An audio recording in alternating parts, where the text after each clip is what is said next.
नमस्कार देवियों और सज्जनों, व्यालोक वाणी में आप सभी का स्वागत है।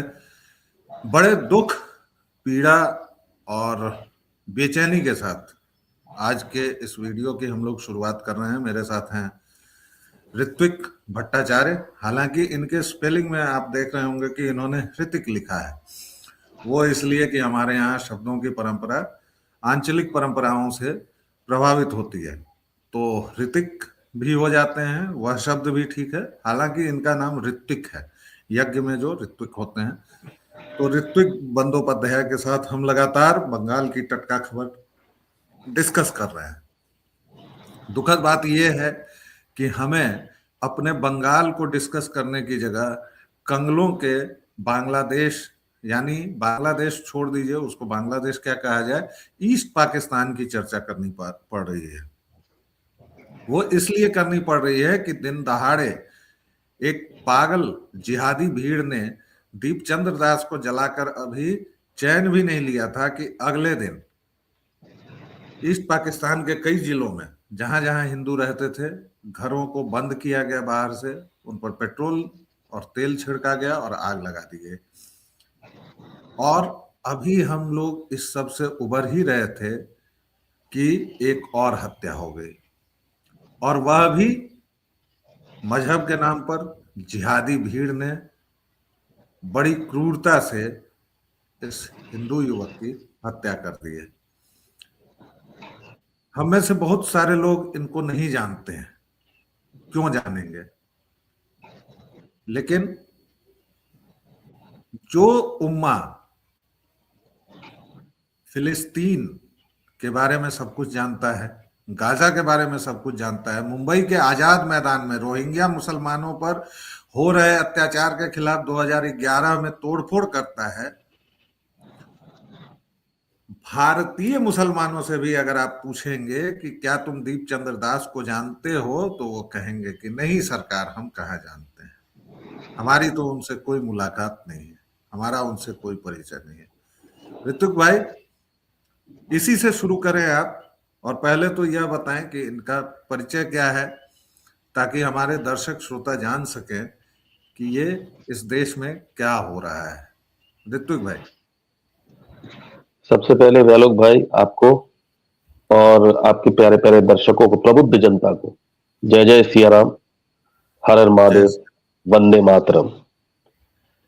इनका नाम अमृत मंडल है कि अब था। इनको एक जिहादी ने, जो उस भीड़ की अगुवाई कर रहा था, इस इल्जाम पे मार दिया गया कि ये एक्सटॉर्शन कर रहे थे। अब ये इल्जाम किसने लगाया, कैसे लगाया, क्यों लगाया, कहने की जरूरत नहीं है कि हम अभी जैसे आपने पहले ही अपनी प्रस्तावना में कह दिया कि दीपू चंद्र दास जी की मृत्यु से हम उबर नहीं पाए और यह घटना हो गई। और सिर्फ यही नहीं, आपने जैसे बताया, दीपू चंद्र दास जी के बाद सिलसिलेवार तरीके से हिंदुओं के घरों को बाहर से कुंडी लगा के उनको जलाने की कोशिश की गई। वो किसी तरह से अपनी जान बचाकर भागे वहां से। अभी एक और हृदय विदारक दृश्य वहां से आया है कि एक मुस्लिम, एक कंगलू आतंकवादी एक हिंदू महिला को लातों से मार रहा है। वो वीडियो भी सर्कुलेट हो रहा है। तीसरी चीज, दिनाजपुर नाम के, जैसे अपने इधर दिनाजपुर है, वहां पर भी एक दिनाजपुर डिस्ट्रिक्ट है, वहां पे हिंदू जो क्या कहते हैं, हमारे वहां के रहने वाले बांग्लादेशी हिंदू हैं, वो उनके खड़ी फसलों को, जिसमें जिसमें धान होता है, उसको चीनी गुड़ा बोलते हैं, चीनी के दानों से भी छोटा छोटा वो होता है, वो चावल होता है, वो पूरा का पूरा स्टैंडिंग क्रॉप इन लोगों ने जला दिया, इन जिहादियों ने। अब इस तरह से ये लोग वार कर रहे हैं। यही नहीं, मंदिरों पे और मां काली के मतलब ढाकेश्वरी, जो जिनके नाम पे ढाका है, उस मंदिर पर भी इन लोगों ने हमला करने की कोशिश की है। तो ये कोई इक्का दुक्का घटना नहीं, पूरी योजनाबद्ध ढंग से ये लोग काम कर रहे हैं। और इस तरफ उस तरफ वाले बांग्ला में ही नहीं हो रहा, इस तरफ वाले बांग्ला में भी लगातार महिलाओं के ऊपर और लोगों के ऊपर क्या कहते हैं, अत्याचार हो रहा है, जो हिंदू है। तो ये अमृत मंडल नाम था इनका, और इनको भी उसी तरह से पिशाचों ने पीट पीट के मार डाला। अभी हम उभर भी नहीं पाए थे। आप म्यूट है। ऋतु भाई, मुझे लगता है कि ये लगभग पूरी दुनिया में चल रहा है। पाकिस्तान में तो हिंदुओं पर जो हो रहा है वो हो ही रहा है। ईस्ट पाकिस्तान का हाल हम देख ही रहे हैं। अपने यहाँ जो बंगाल है उसका हाल देख रहे हैं। थाईलैंड कंबोडिया में युद्ध होता है और वहां भगवान विष्णु की मूर्ति गिरा दी जाती है। तो पूरी ये दुनिया में जब हिंदुओं पर प्रहार हो रहा है, हिंदुओं की जीवन शैली, जीवन पद्धति पर प्रहार हो रहा है, और उसमें किस तरह से सारे जिहादी तत्व एक साथ हो रहे हैं, इसका एक ताजा नमूना मैं आपको दिखाना चाहता हूं। दर्शकों श्रोताओं, आप भी देखिएगा। ये देखिए, ये नंगे भिखमंगे पाकिस्तान, जिहादियों के जन्नत पाकिस्तान का एक तथाकथित अखबार है डॉन, जिसमें अभी कुछ दिन पहले पूरी एआई की एज इट इज खबर भी छप गई थी, एआई से बनाई हुई, और उसके प्रॉम्प्ट को भी छाप दिया था। ये लोग कितने काबिल हैं ये आप समझ सकते हैं। और उसने ये कार्टून बनाया है, और मुझे लगता है कि श्रीमान मोदी को यह कार्टून जरूर देखना चाहिए और इसका संज्ञान लेना चाहिए। क्यों लेना चाहिए? क्योंकि एक ऐसा पिद्दी देश जिसको हमने बनाया, हमारे 4000 जवानों ने बलिदान दिया, तब जाकर वह अस्तित्व में आया, जो 94% हमारी तरफ से लैंड लॉक्ड है। हम केवल उसको खाना पीना दवाई देना बंद कर दें तो सारे के सारे जिहादी, ये जो पूरी महामारी है पृथ्वी की, कम से कम 10% हिस्सा तो साफ हो ही जाएगा अगर हमने इन कंगालों की मदद बंद कर दी। लेकिन इसके बावजूद इस देश में क्या चल रहा है? इस देश में ये चल रहा है ऋतुक भाई, और इस पर मैं आपकी खास प्रतिक्रिया चाहूंगा। ये जिन दर्शकों को दिख पा रहा होगा वो देख रहे होंगे, वो नीचे जो घेरे में है, ये जामिया का क्वेश्चन है और बीए सेकेंड ईयर या फर्स्ट ईयर का क्वेश्चन है सोशियोलॉजी का। और इसमें एक क्वेश्चन है, एक सवाल है कि भारत में जिन मोहम्मडन ने मतलब चरस बो रखी है, जिन्होंने पूरे देश को बर्बाद कर दिया है, जिन्होंने पूरे देश को तबाह करने का बीड़ा उठा रखा है, ये जामिया के पागल लोग इसमें पूछ रहे हैं कि भारत में अल्पसंख्यकों भी नहीं लिखा है, भारत में माइनॉरिटी जैसे मुसलमान पर हो रहे अत्याचारों का सुधारण वर्णन कीजिए। कहाँ अत्याचार हो रहे हैं भैया? और ये यूनिवर्सिटी, एक सेंट्रल यूनिवर्सिटी का ये सवाल है। हमारे मोदी जी, हमारे धर्मेंद्र प्रधान जी, हमारे गृह मंत्री जी क्या कर रहे हैं? ठंड बहुत है, उम्र हो गई है, मैं सोच पा रहा हूं, लेकिन रजाई से तो निकलते ही हैं, दिन भर देखते हैं कि बड़ा इधर उधर घूमते हैं। इन चीजों पर कौन ध्यान देगा ऋत्विक भाई? जो बहुत आपने जैसे बेसिक। एजुकेशन मिनिस्ट्री जो हमारा शिक्षा जो जो जो हमारा जो मंत्रालय है, और धर्मेंद्र प्रधान जी उसके उसके कर्ता धर्ता है, वो सबसे नकारा, मतलब जिसको कहते हैं सबसे नालायक उनका मंत्रालय है पिछले 10 सालों से या 11 सालों से। ये आप भी जानते हैं, हम भी जानते हैं। ये आज से नहीं चल रहा है, पहले बहुत दिनों से चल रहा है। इन्होंने अपने मंत्रालयों में सारे वामपंथी बैठा के रखे हैं। मैंने एक अंक में जिक्र भी किया था कि इसी आईबी मिनिस्ट्री का एक मिनिस्टर जाता है और एक वो बैठा है लेफ्टिस्ट, वो हर साल हिंदुओं के ऊपर गलत गलत किताबें मतलब प्रकाशित करता है, उनको छापता है और उसके विमोचन के लिए लोग जाते हैं। सबसे नालायक मंत्रालय अगर कोई है तो ये है, इनको कोई लेना देना नहीं है।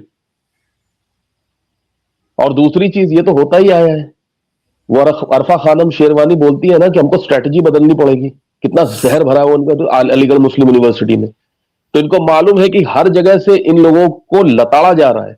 कल कनाडा के पार्लियामेंट में एक महिला ने, परसों एक एमपी ने ये दीपू चंद्र दास जी का उठाया मामला, यूएन में उठा, अमेरिका में डेमोक्रेट्स ने भी उठाया और इन लोगों ने, रिपब्लिकन्स ने भी उठाया।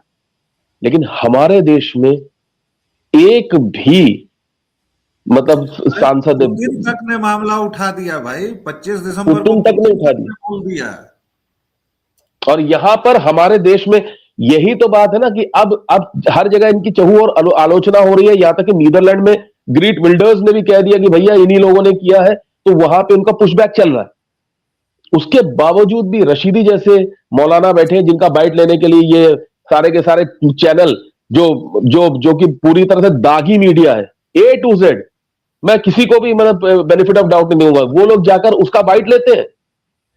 और फिर वो देवांग और वो संजीव चौधरी बैठकर बोलते हैं कि हमको बांग्लादेश के हिंदुओं से क्या लेना देना है। ये लोग हमारे देश में पत्रकारिता करते थे, इन लोगों के कहां है? मैं बार बार कहता हूं, इन लोगों को क्यों नहीं जेल में डाल दिया जाता? और हमारे बीच में भैया ये तो इनकी स्ट्रेटजी है कि भैया जब देखो घिर रहे हो तो विक्टिम कार्ड खेलना शुरू कर दो। तो ये घिर रहे हैं, ये जब घिर रहे हैं, देख रहे हैं कि हर जगह इनकी आलोचना हो रही है, तो विक्टिम कार्ड खेलो। तो ये सबसे अच्छा तरीका है कि बताओ तो मुस्लिम माइनॉरिटीज पे क्या क्या अत्याचार हुआ है। वो पहलू खान को लेकर आ जाएंगे, या वो जिसको मतलब मारा था गांव वालों ने, कि जो क्या कहते हैं, चुराता था, चोरी करता था, कबाड़ी, उसको लेकर आ जाएंगे। ये करेंगे ये लोग, क्योंकि हर जगह ये लोग घिर रहे हैं।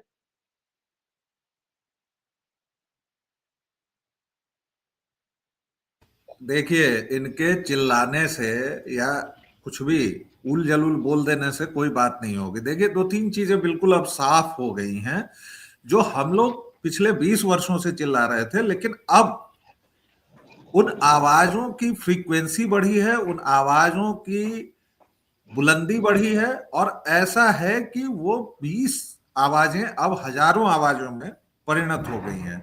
दो तीन बातें बिल्कुल साफ हो गई हैं कि एक तो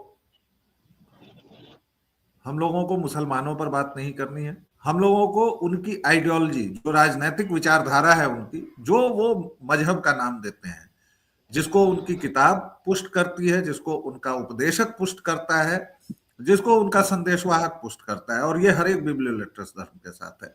आप देखिए, अभी डेनमार्क में मतलब ये लोग कितने,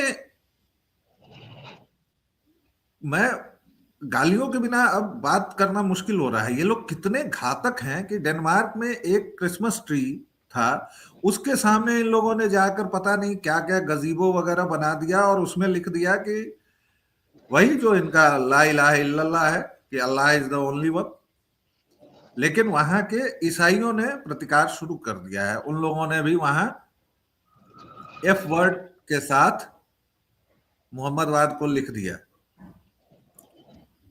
और अब हर एक जगह हो रहा है, क्योंकि इन लोगों के इन आतताइयों, जो भी जिहादी है, जो भी उस राजनैतिक विचारधारा को मानता है, जो भी कम्युनिस्ट है, जो भी क्रिश्चियन है, और उस राजनैतिक विचारधारा को मानता है कि हम ही अलग, कोई नहीं, और जो अलग है उसका या तो मूड काटो या उसको धर्मांतरित करो, यह क्या पूरी मानवता के लिए खतरा नहीं है? और हम लोग किन चीजों पर बात कर रहे हैं ऋतुक भाई? बिल्कुल खतरा है। कल ही जर्मनी में देखिए ये लोग किस तरह से, मतलब वो पैलेस्टाइन को लेकर ये लोग चिल्ला रहे थे, चीख रहे थे, वहां पे मतलब बदतमीजियां कर रहे थे। तो यूरोप को तो जागना ही पड़ेगा, और दुनिया भर को जागना पड़ेगा, पूरे सारे के सारे देशों को जागना पड़ेगा इनके खिलाफ। ये अफ्रीकन नहीं भूल सकते कि अरब के सौदागरों ने उनकी महिलाओं के साथ क्या किया था, उनको बंदी बनाकर, उनको उनको दास बनाकर, दासी बनाकर। ये ऑटोमन वो खलीफा था, उसके उन लोगों ने यूरोपियन नन्स को चर्च से उठाकर उनके साथ किस तरह की मतलब बर्बरता की थी, कोई भूल नहीं सकता। अगर ये लोग भूल जाएंगे तो फिर वही चीज होगा उनके साथ, और भारत में तो होगा ही होगा, हो रहा है। आज ही की घटना है, कल की घटना है, एक लड़की गाना गा रही थी कृष्णगंज में, मजदिया नाम की एक जगह है। ये जब गाना गा रही थी, एक जिहादी चढ़, इसने इस जिहादी ने तो और हिम्मत दिखा दी, उसके हाथ से माइक लेके बोलती है ये सब तुम्हारा धार्मिक गाने नहीं चलेंगे, सेकुलर गाना गाओ। ये दूसरा इंसिडेंस है उसका। उस लड़की का नाम मैं लेना नहीं चाहूंगा, क्योंकि मतलब हम समझ सकते हैं इन चीजों को। तो ये क्या है? ये इनके ही उस जो आसमानी है ना, उसमें लिखी हुई बातों का ही तो वो है। 4.47 क्या कहता है, 9.5 क्या कहता है, यही अरे चीज तो 26 26 आयतें हैं भाई, 26 आयतें हैं, क्या बात कर रहे हैं। अभी पिछले 3 दिनों से तो मैं लगातार वही आयतें, सूरत अल बकरा, सूरत अल सुन्ना और पता नहीं क्या क्या क्या क्या, सिवाय कत्लो गारत, खूरेजी और दूसरों पर अत्याचार के उस किताब में है क्या भाई? कुछ नहीं है भाई। आप एक चीज सोचिए, कल मैं सलीम वास्तव जी को सुन रहा था टाइम्स मंत्रा में, उन्होंने भी यही बातें कही जो आप कह रहे हैं। आप मुझे साहिल को भी एक आप मुझे एक आयत, मैं पूरी दुनिया के मोहम्मदवादियों से और सब से, मुझे कुरान की एक आयत दिखा दो जिसमें पूरी मानवता के बारे में बात हो, जिसमें कहा गया हो कि फलानी चीज करने से पूरी इंसानियत का फायदा होता है। नहीं, तुम्हारा जो घेरा है मोहम्मदवादियों, वो तुम्हारा इन एंड आउट का जो लफड़ा है ना, कि तुम्हारे उस गोल घेटों में, उस कनात में और उस बर्बर मानवता विरोधी समाज में, क्योंकि तुम लोग जॉम्बीज हो, तुम लोग मानवता विरोधी हो, क्योंकि तुम लोग भारत की सड़ी हुई गर्मी में किसी महिला को ऊपर से नीचे तक तंबू कनात में कैद करते हो, यह अस्वीकार्य है। क्योंकि तुम लोग बड़े का मांस खाते हो और जबरदस्ती खाते हो।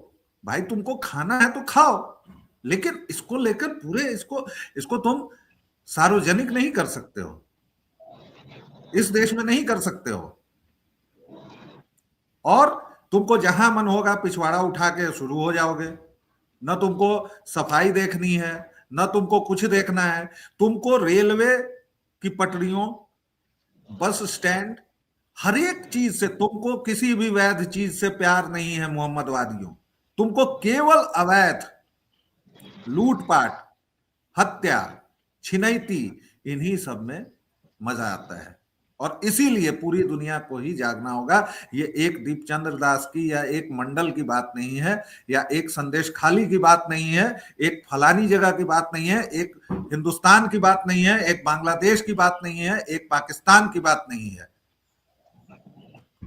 ये सब की बात है कि आप खतरनाक हैं।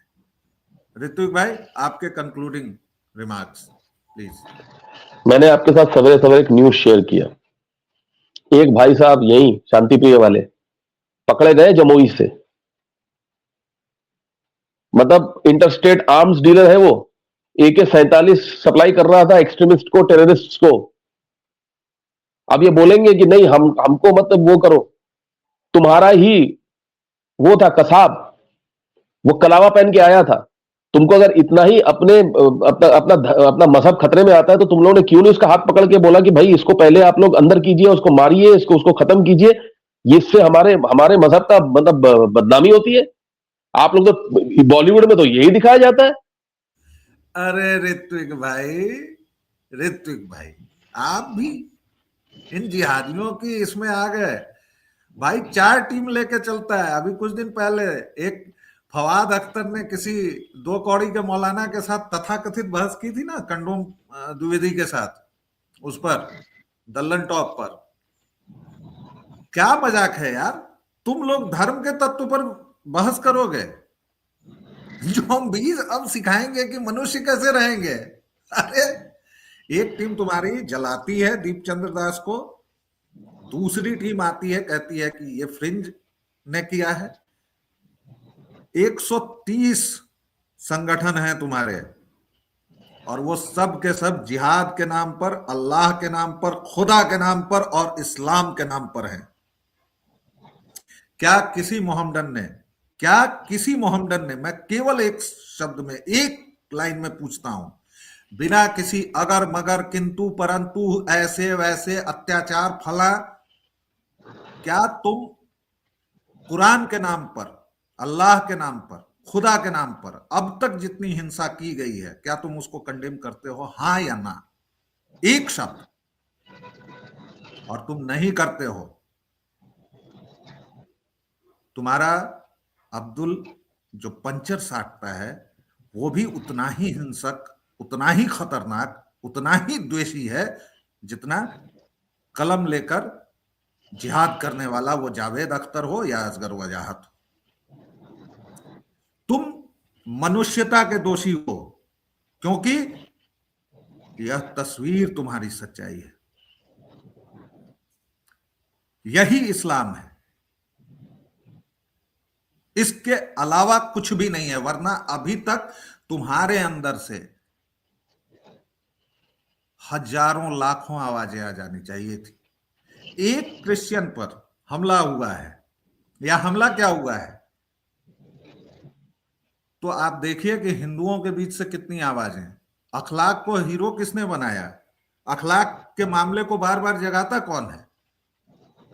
हमारे समाज से आवाजें उठती हैं, क्योंकि हम वही हैं और तुम यही हो। ये तुम्हारी सच्चाई है। ये जलती हुई जो तस्वीर है इस आदमी की, यही मोहम्मदवाद की सच्चाई है। और हर एक काफिर को ये बात जाननी चाहिए कि उसका अंत यही करेंगे ये लोग। अगर अभी भी कोई काफिर सोया हुआ है तो ईश्वर उसे बचाए। दर्शकों श्रोताओं, मैं इस तस्वीर को नहीं हटाऊंगा ताकि ये आपकी स्मृतियों में पैबस्त रहे, क्योंकि हम बहुत जल्द भूलते हैं। ऋतिक भाई, 1 मिनट है हमारे पास। अगर आप कोई कंक्लूडिंग रिमार्क देना चाहें तो आपका स्वागत है। क्या कहूं, हमारे हिंदुओं में जब इस तरह के लोग हैं जो उनको कवर फायर देते हैं, और जब आनंद बख्शी जैसे शायर ये गाने लिखते हैं कि अब्दुल उसके बच्चों को पाले जो घर वापस राम ना आए, जो आज तक कभी हुआ नहीं है, तो आप क्या उम्मीद कर सकते हैं भाई? उम्मीद बस यही है ऋतिक भाई कि जिस तरह 1200 वर्षों से सोया हिंदू धीरे धीरे, बहुत धीमी रफ्तार में कुछ जगहों पर जाग रहा है। जैसे दीपचंद्र दास के लिए कोलकाता से लेकर दिल्ली तक आवाजें उठी, यूएन तक। ये सब कभी नहीं होता था। 20 साल पहले तक तो हम लोगों को मार के ये लोग उसको न्यूज तक में नहीं आने देते थे भाई। अब अगर दुनिया में आवाजें उठ रही हैं, अब अगर ये बातचीत चल रही है, तो मुझे लगता है कि इसके आवेग को बढ़ाना होगा, इसकी रफ्तार को बढ़ाना होगा। और दर्शकों श्रोताओं, इसी तस्वीर के साथ छोड़कर जाता हूं आपको। मैं नहीं कहूंगा कि व्यालोकवाणी को अपना स्नेह और प्रेम दें, क्योंकि इस चित्र को याद रखना ज्यादा जरूरी है। मेरी बात ज्यादा लोगों तक पहुंचे, इसके लिए मैं आप लोगों से बार बार अनुरोध करता हूं। लेकिन आज मैं आपके चित्त पर छोड़ता हूं, आपके कॉन्साइंस पर छोड़ता हूं। जय सिया राम। जय जय सिया राम, वंदे मातरम।